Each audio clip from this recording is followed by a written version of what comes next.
class, what we discussed about the rural marketing environment. Rural marketing environment. What is the meaning of environment? Environment क्या होता है? Raise your hand. Environment क्या होता है? कौन बताएगा मुझे?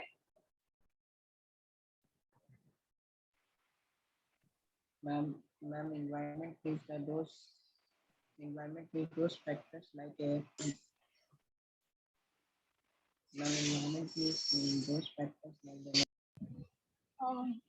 Ma'am, rural environment means all those factors which affect the rural marketing, like demographic, social, cultural, or economic. Okay. Next, Ashutosh. Ma'am, the place where we are surrounding the physical environment, and for example, air, water, land, these all our factors of the environment. And what is rural environment? Rural environment means the factors of like demographic, economical, political, social, these all are comes under the rural marketing environment. What are the various features of the rural marketing environment which we discussed in the last class? Raise your hand. What are the various features? कौन-कौन से features थे इसके? Rural हमारा rural area का what kind of environment there? What kind of environment is in rural market?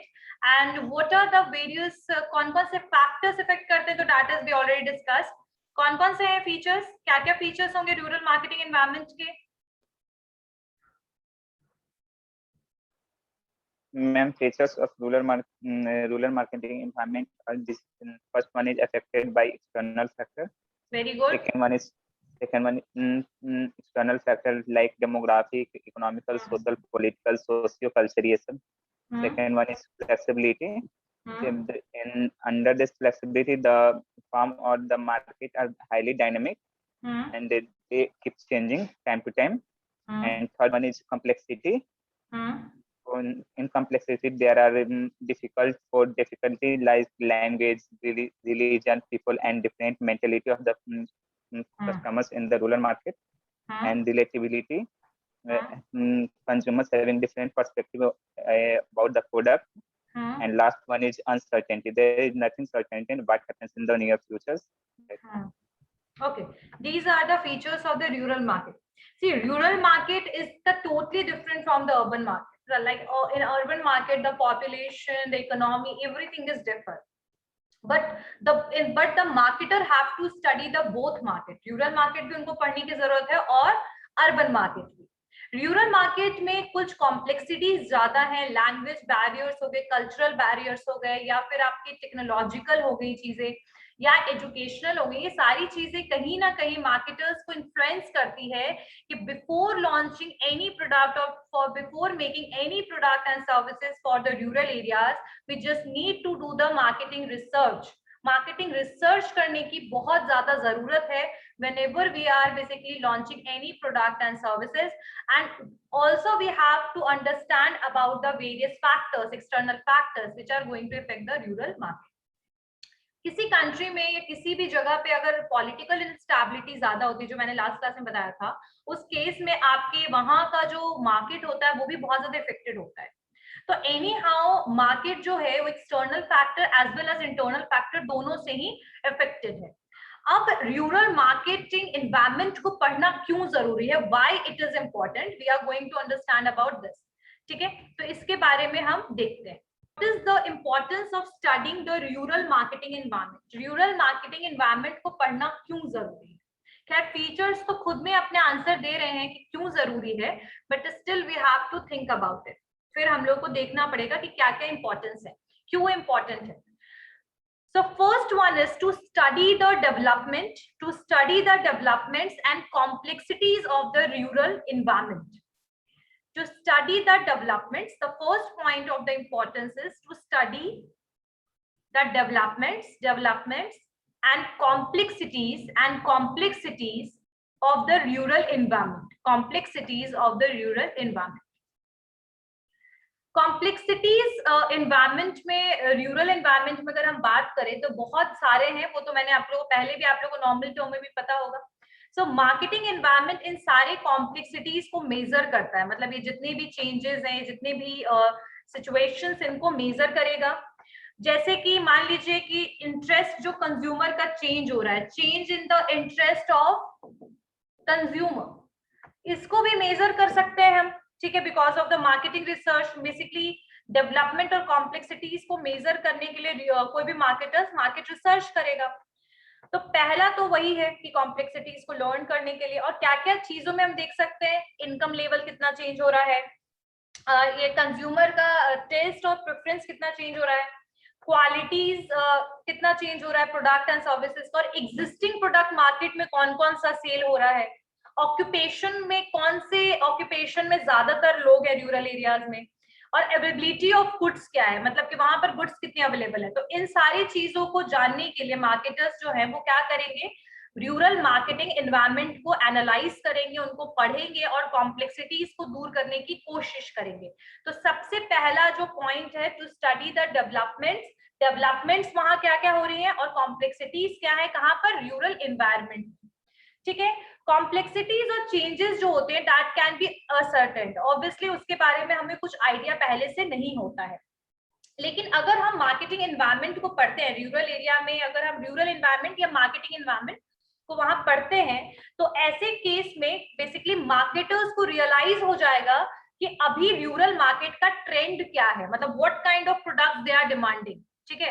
क्योंकि obviously अगर हम आज से 100 साल पहले का सिचुएशन देखें रूरल एरिया का, तो कहीं ना कहीं डेवलपमेंट तो हुआ है, वही वाला स्पीड नहीं होगा लेकिन डेवलपमेंट है, चेंजेस भी आया, बहुत सारे लोगों को ब्रांड का भी नॉलेज हो गया है, और सोशल मीडिया सबसे बड़ा इसमें contribution social media and technology का है, इंटरनेट का है। तो कहीं ना कहीं वहां का भी ट्रेंड बदल रहा है। तो because of analysing the marketing environment और rural environment, we are able to analyse the rural trend, ठीक है। और एक स्टैटिक पिक्चर हमारे सामने आ सकता है रूरल मार्केटिंग एनवायरनमेंट का, तो वी कैन मतलब एनालाइज द थिंग्स, ये होता है। पहला तो ये हुआ first importance. The second one is to make company policy, first तो हो गया डेवलपमेंट और कॉम्प्लेक्सिटीज को जानने के लिए, सेकेंड हो गया to make the company policy. Company policy का मतलब क्या होता है, the rules and regulations which are basically fixed and everyone have to follow, the policies are something which is in the fixed and every employ need to follow that, ठीक है। Regular way में उस policy को हम क्या करते हैं, follow करते हैं। तो कंपनी के पॉलिसी को बेसिकली पता करने बनाने के लिए हमें रूरल मार्केटिंग एनवायरनमेंट को पढ़ना बहुत हमारे लिए जरूरी है। ये मार्केटिंग मैनेजर की रिस्पॉन्सिबिलिटी होती है कि कंपनी में जो भी चेंजेस आ रहे हैं, कंपनी की पॉलिसीज जो भी बनने चाहिए, जो भी चेंजेस आ रहे हैं, उस हिसाब से हमें कंपनी की पॉलिसी को भी रिनोवेट करने की जरूरत है। कंपनी का जो पॉलिसी होगा वो रूरल मार्केटिंग के लिए बिल्कुल अलग होगा as comparison to the urban market, और ये टाइमली चेंज करना पॉलिसीज और स्ट्रैटेजी जरूरी है, ताकि आप एनवायरनमेंट के हिसाब से अपने आप को बेसिकली चेंज करते रहो इसके लिए। एंड सक्सेस किसी भी बिजनेस का किस चीज पे डिपेंड करेगा कि कितनी जल्दी आप चेंजेस कर रहे हो, कितनी जल्दी पॉलिसीज बना रहे हो, और स्ट्रैटेजिकली आप कैसे वर्क कर रहे हो according to the change in environment. देखो, कोई भी कंपनी होता है उसकी क्या होती है, पॉलिसी होती है, हर एक कंपनी की, हर इंस्टीट्यूशंस की पॉलिसी होती है, हर ऑर्गेनाइजेशन और लीगल स्ट्रक्चर जितने भी बिजनेस ऑर्गेनाइजेशन है सबकी पॉलिसीज होगी। अगर कोई कंपनी है जैसे हिंदुस्तान यूनिलीवर और HUL, तो आप लोगों ने इतना बार सुना होगा, हिंदुस्तान यूनिलीवर और ITC, ये दोनों ऐसी कंपनीज हैं जो सबसे ज्यादा कंट्रीब्यूट करती है रूरल मार्केट में और प्रोडक्ट सबसे ज्यादा बनाती है। तो आपको क्या लगता है जो इनकी पॉलिसी होगी रूरल मार्केट के लिए और अर्बन मार्केट के लिए सेम होगी रूरल और अर्बन के लिए? बिल्कुल भी नहीं। तो अब अगर कहीं पर भी चेंज आएगा, रूरल मार्केट में अगर मान लो चेंज आएगा, अर्बन मार्केट में चेंज आएगा, तो इनको अपनी कंपनी की पॉलिसीज को भी बदलने की जरूरत पड़ेगी। अगर ये बदलाव नहीं लेकर आएंगे, वही ट्रेडिशनल तरीके को लेकर चलते रहेंगे, तो हो सकता है कि रूरल मार्केट के साथ रूरल मार्केट में भी ये कम्पीट ना कर पाए। तो रूरल मार्केट को समझना, एनालाइज करना और कंपनी की पॉलिसी और स्ट्रैटेजी को बदलता रहना, वो भी बहुत ज्यादा जरूरी है। तो कंपनी के पॉलिसी को नया रिनोवेट करने के लिए भी आपके रूरल मार्केटिंग एनवायरनमेंट को पढ़ना जरूरी है। क्लियर हो गया एवरीवन? सबको समझ में आया? Next, help in taking various marketing decision, helps in taking various marketing decision, helps in taking various marketing decision. अब देखो जैसे कि मार्केट डिसीजन में क्या क्या डिसीजन आ गया, प्रोडक्ट बनाने का, प्राइस स्ट्रैटेजी, जो मैं हम लोगों ने 4 पीस पढ़ा होगा, डिस्ट्रीब्यूशन स्ट्रैटेजी, प्रमोशन स्ट्रैटेजी, हर स्ट्रैटेजी जो है, जितनी भी तरीके की मैंने आपको मार्केटिंग मिक्स की बात बताई, these all comes under the marketing decision, ये सारे मार्केटिंग डिसीजन में आते हैं। और ये जो डिसीजंस होते हैं ये इंटरनली ऑर्गेनाइजेशन में भी सारे डिपार्टमेंट कोऑर्डिनेट करके लेते हैं और बाहर इंप्लीमेंटेशन भी उसी के हिसाब से करते हैं, ठीक है। सो यहाँ पर आपको मार्केटिंग डिसीजन लेने में बहुत ज्यादा हेल्पफुल है आपको रूरल मार्केट को एनालाइज करना। अब डिसीजन किस किस तरीके के डिसीजन हो सकती है, basically that can be on the basis of, मतलब किस किस चीज पे होगा, प्रोडक्ट के ऊपर, प्राइस के ऊपर, प्लेस के ऊपर, प्रमोशन के ऊपर, और साथ साथ में डिमांड को एस्टिमेशन कर सकते हैं हम, कितना डिमांड है मार्केट में, प्राइस डिसीजन भी ले सकते हैं, सोशियो डेमोग्राफिक, ये सब जो है इन सब के लिए भी हम कुछ प्लान बना सकते हैं, ठीक है। तो ये जो सिचुएशन है, ये जो पूरा का पूरा आपका डिसीजन है, उसको भी हम मार्केटिंग, रूरल मार्केटिंग एनवायरनमेंट को स्टडी करके पता कर सकते हैं। अब जैसे कि मान लो कि मार्केटिंग मैनेजर जो है, मार्केटिंग मैनेजर जो है वो डिसीजन कैसे लेगा, उसके पास कुछ डेटा होना चाहिए ना, कि भाई हम इस पर्टिकुलर, मान लीजिए कि भाई बिहार के किसी भी छोटे से एरिया में, मान लीजिए कि दानापुर ही है, तो दानापुर में अगर इनको कोई प्रोडक्ट लॉन्च करना है तो यहाँ का पूरा एनवायरनमेंट और यहाँ की कंज्यूमर का क्या डिमांड है वो तो जानेंगे ना।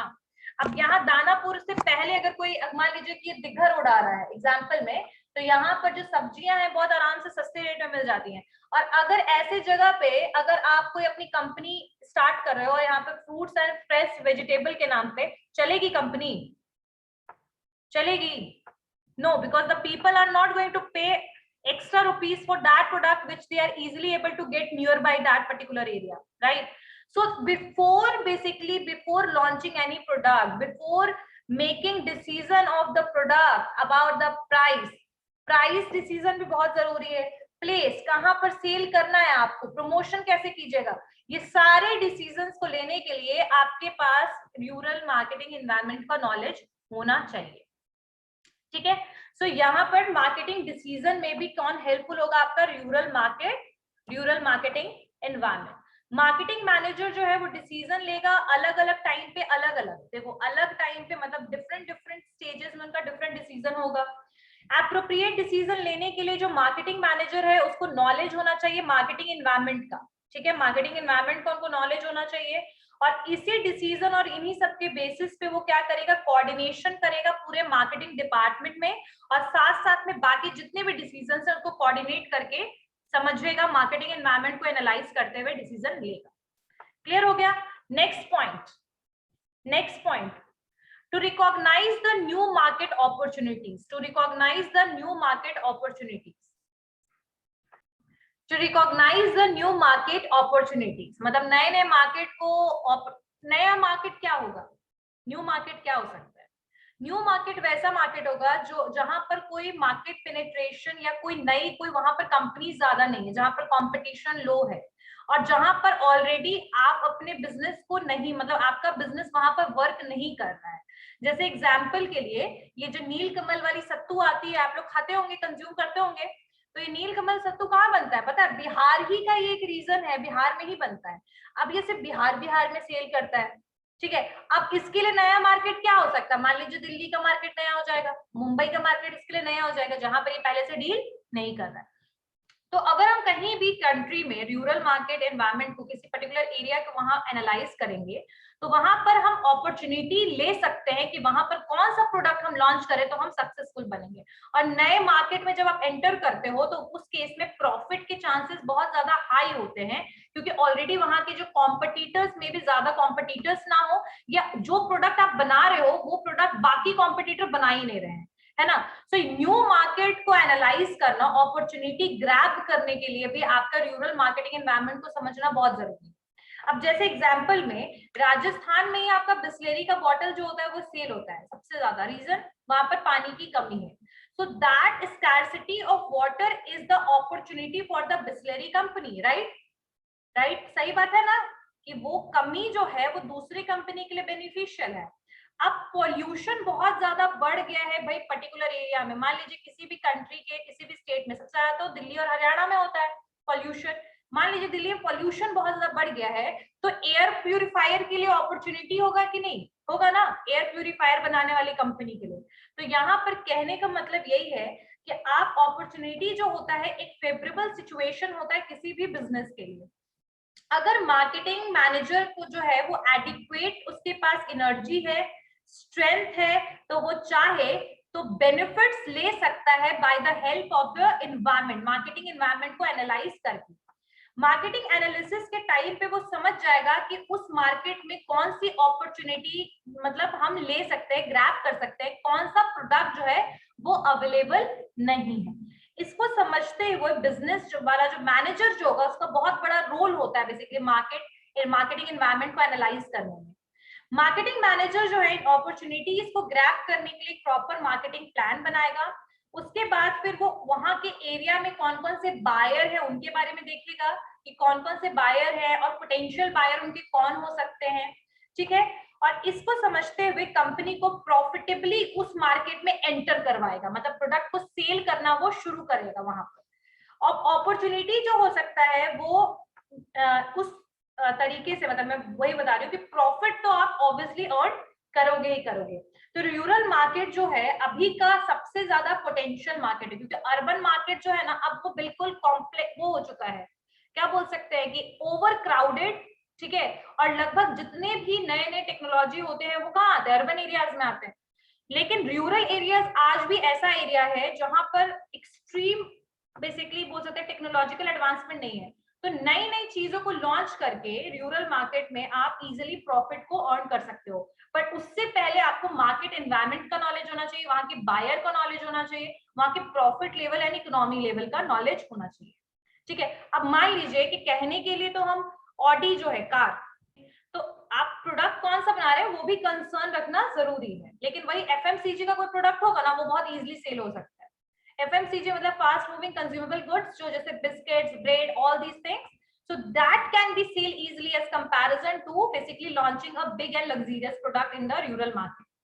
so यहाँ पर वही चीज कहा जा रहा है कि नए मार्केट को हम बहुत इजीली एनालाइज कर सकते हैं। क्लियर हो गया सबको? एज अ अपॉर्चुनिटी हमने ले लिया, वहां की कॉम्प्लेक्सिटीज को समझने के लिए, पॉलिसीज रूरल मार्केट के लिए नया बनाने के लिए, ठीक है। तो ये सारी चीजें हो गई। अब जो नेक्स्ट पॉइंट है that is to understand the rural market condition, यानी रूरल मार्केट कंडीशंस को समझना। खैर रूरल मार्केट का सिचुएशन तो सबको ही पता है, बहुत less retailers are there, proper distribution system नहीं है, कंज्यूमर्स जो है वो प्रोडक्ट को परचेज नहीं कर पाते, क्रेडिट पे खरीदते हैं, उधार पे खरीदते हैं ज्यादातर, अवेलेबिलिटी ऑफ प्रोडक्ट बहुत कम है, और वहाँ के रोड्स ट्रांसपोर्टेशन के लिए भी सही नहीं है, ऑल वेदर्स रोड भी बहुत सारे एरिया में अवेलेबल नहीं है। सो ये सारी कंडीशंस तो हमें पहले पता है, लेकिन यहाँ रूरल मार्केटिंग एनवायरनमेंट जो है हमें कंडीशंस को और बेटर समझने में भी हेल्प करेगा। अब आगे देखते हैं इसमें क्या क्या चीजें हैं। To understand the rural market condition में कि जो मार्केटिंग मैनेजर है वो प्रोडक्ट को सेल करना चाहता है, ठीक है, and he should have knowledge about the competitors and the consumers obviously। Information क्या क्या होना चाहिए वहां के रूरल मार्केट के बारे में? Change in demand, supply of goods, fashion, taste, competition, boom. Boom है समथिंग जहां पर प्रोडक्ट का सेल बहुत ज्यादा हो रहा है, बूम। रिसेशन है मार्केट में, तो ये सारी चीजों का नॉलेज कंडीशन जो है रूरल मार्केट में वो पता होना चाहिए। मार्केटिंग मैनेजर को ये सारी की सारी नॉलेज कहाँ से मिलेगी? मार्केटिंग एनवायरनमेंट को पढ़कर, ठीक है। Next is helpful in providing information regarding threat. Threat का मतलब आगे होने वाली कोई भी हानिकारक घटना से पहले ही हमें अवेयर कौन कराएगा? मार्केटिंग एनवायरनमेंट, मतलब स्टडी ऑफ मार्केटिंग एनवायरनमेंट और analysing the marketing environment. Threats का मतलब क्या होता है? Adverse situation. थ्रेट क्या हो सकता है? लॉस होना। किसी कंपनी के लिए लॉस सबसे बड़ा थ्रेट है। कंपनी डूब गई, कंपनी खत्म हो गई, प्रोडक्ट का सेल कम हो गया, these all are threat for any company के लिए। अब थ्रेट्स जो है वो एडवर्स सिचुएशन है जहां पर बिजनेस में रिस्क क्या होता है? बढ़ जाता है, बहुत इंक्रीज हो जाएगा। रिस्क जो होता है वो बहुत तरीके का रिस्क होता है, जैसे कोई टेक्निकल चेंज आ गया। टेक्निकल चेंज में सबसे अच्छा एग्जांपल आपका वीसीडी वीसीआर देखा होगा आप लोगों ने, एकदम मार्केट से गायब, खत्म हो चुका है। क्यों हुआ? क्योंकि टेक्नोलॉजिकल चेंज आया। नई चीजें आई, नया ऑप्शंस आया, डीटीएच आया, वीसीडी वीसीआर सिचुएशन खत्म हो गया। ठीक है, ये एक हो सकता है आपका कि थ्रेट जो है वो क्या हो सकता है, टेक्निकल चेंज की वजह से हो सकता है। जैसे नोकिया क्या था, कैसे पीछे रह गया, स्टोरी उसका पता है ना। विंडोज बनाता रह गया वो काफी सालों तक, जब तक एंड्रॉइड आया तब तक they were stick to the particular Windows. And operating system अगर आपका विंडोज में है और बाकी एंड्रॉइड है, तो ऐसे केस में आपकी कंपनी डूबेगी ना, क्योंकि डिमांड ही खत्म हो गया। कुछ बेटर मिलेगा तो बेटर लोगे या पुरानी चीजों के साथ काम चलाओगे, बेटर लोगे ना। तो वही चीज हुआ नोकिया के साथ, technical change, and if you are not changing your company's policy according to that, if you are not changing your product, in that case definitely you will be never able to compete with the existing competitors। ठीक है, अब इसी Android के चलते अभी आप देखो तो रेडमी, मतलब Xiaomi, रियलमी, ओप्पो, वीवो, ये क्यों आया, इतना क्यों भी फेमस है, because of this Android technical change की वजह से ये सारे एंट्री किए मार्केट। अब चलो वो तो स्टोरी अलग थी। अब यहाँ पर देखिए, टेक्निकल चेंज हो जाना एक रिस्क है कंपनी के लिए। कभी नए नए टेक्निकल, और ऐसे इंडिया में ना technical change comparatively to Japan and USA बहुत लो है, मैं पहले ही बता दूं, इट्स वेरी लो। तो यहाँ पर किसी भी प्रोडक्ट की लाइफ साइकिल ज्यादा है दूसरे कंट्री से, क्योंकि वो प्रोडक्ट जल्दी खत्म नहीं होता। अगर वो प्रोडक्ट खत्म हो भी रहा है मार्केट से, तो वो हर एक एरिया में नहीं जाता है, खत्म होता है। जैसे रूरल एरियाज में देखो, आज भी लोग रेडियो लेते हैं, रेडियो यूज करते हैं, पता है ये चीज। Still the people are using the radio, यहाँ वहां पर अभी भी ये सिचुएशन है। जो 90s के टाइम पे लोग यूज करते थे, अभी भी बहुत सारे जगह पे उनको यूज किया जाता है। सो क्या क्या थ्रेट्स हो सकते हैं, टेक्निकल चेंजेस थ्रेट हो गया, कंपटीशन जो है इंक्रीज हो गया, मान लो एक्सट्रीम कंपटीशन इंक्रीज हो जाएगा तो वो भी एक थ्रेट है, क्योंकि कई बार ऐसा होता है कि आप कॉम्पिटिटर आपसे बेटर प्रोडक्ट मार्केट में ला रहा है, आपके प्रोडक्ट का डिमांड कम हो रहा है, तो कॉम्पिटिशन इंक्रीज बहुत ज्यादा हो जाना, that is also threat. Fashion बिल्कुल बदल जाना, चेंज हो जाना, ठीक है, वो भी थ्रेट है। इकोनॉमिक चेंजेस आ जाना, गवर्नमेंट रेगुलेशन में कुछ नया कुछ आ जाना, तो these all are the basically threats. और हाँ, lack of raw material and lack of production, ये भी थ्रेट है। ठीक है, तो इन सब चीजों का नॉलेज होना किसी भी पर्टिकुलर कंपनी को बहुत जरूरी है। इंफॉर्मेशन इन सारे प्रॉब्लम्स के बारे में प्रायर अगर होगा, तभी तो इन सब के लिए एक्शन आप ले पाओगे, इन सब के लिए प्लानिंग कर पाओगे, इन सब के लिए रेडी रहोगे। सो ये जितने भी पॉसिबल थ्रेट्स हैं, और ये पॉसिबल थ्रेट्स जो हैं वो आगे कब तक आ सकते हैं या हो सकता है ऐसा कुछ, उसके लिए रेडी रहने के लिए भी आपको कौन हेल्प करेगा, rural marketing environment, analysing the rural marketing environment. Clear हो रहा है पॉइंट एवरीवन? मैम अब the competition, getting the new information and changing and challenges and problem, तो वही सेम चीज वो कंपटीशन को एनालाइज करने के लिए जरूरी है मार्केटिंग एनवायरनमेंट। एक और चीज है to study the rural consumer behaviour, rural consumer के बिहेवियर, उनके परचेजिंग पैटर्न को समझना, वो किस तरीके का उनका लाइफस्टाइल है, कल्चर क्या है, बिहेवियर क्या है, उसके लिए भी रूरल मार्केटिंग एनवायरनमेंट को समझना बहुत ज्यादा या एनालाइज करना बहुत जरूरी है। So importance in studying the rural consumer behavior, that is also important for, किसके लिए जरूरी है, आपके रूरल मार्केटिंग एनवायरनमेंट से आप कंज्यूमर को भी एनालाइज कर सकते हैं वहां पर। ठीक है, वो किस तरीके का प्रोडक्ट को खरीदेंगे।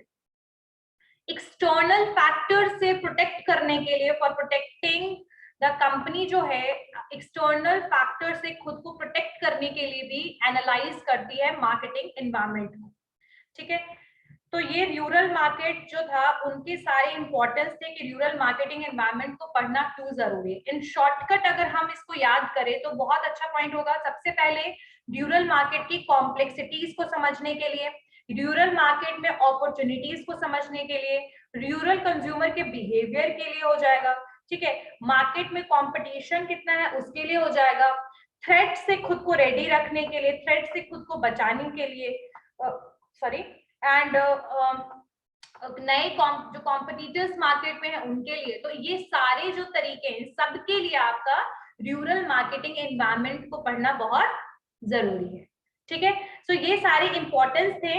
अब जो नेक्स्ट जो फैक्टर है, वो नेक्स्ट जो हम पढ़ेंगे वो होगा रूरल मार्केटिंग एनवायरनमेंट में एक्सटर्नल और इंटरनल फैक्टर्स कौन कौन से हैं। एक्सटर्नल फैक्टर तो लगभग आपको पता ही होगा, इसको एक्सटर्नल फैक्टर्स को हम लोग स्लेप्ट भी कहते हैं, SLEPT, स्लेप्ट, ठीक है।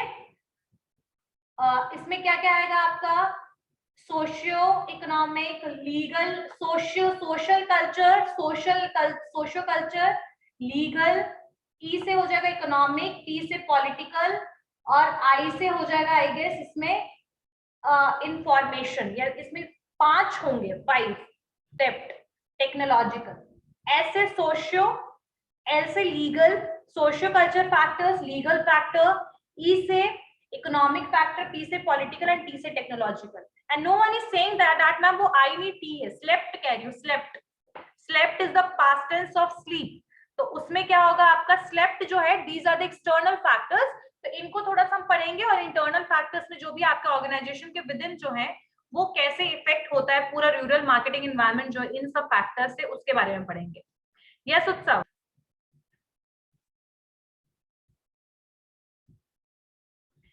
एक्सटर्नल फैक्टर में आपका आएगा S, L, E, P and T.